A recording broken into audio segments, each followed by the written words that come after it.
नमस्कार मंडळी, आजचा विषय जरा गंभीर असा.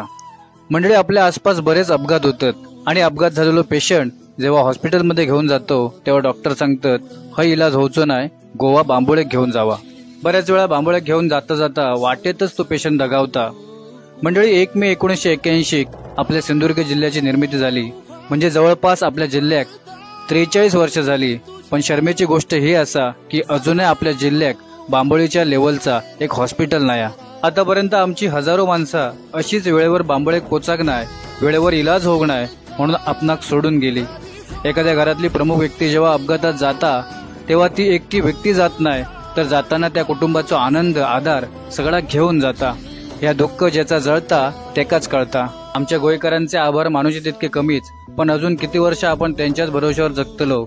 आम्ही कोकणी माणसं असा त्याच्यात समाधान मानणारी, ना कसले मोर्चे ना कसली आंदोलना, ना सरकारकडे रोज उठान रडत बसना.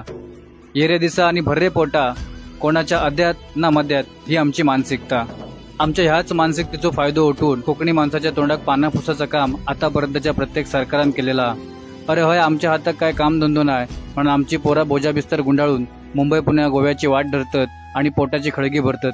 त्याच्याबद्दल आम्ही काही बोलतच नाही. पण सरकार म्हणून तुमका इतक्या वर्षात सामान्य जनता गोरगरिबांसाठी एक चांगला हॉस्पिटल उभे करूक जमक नाही.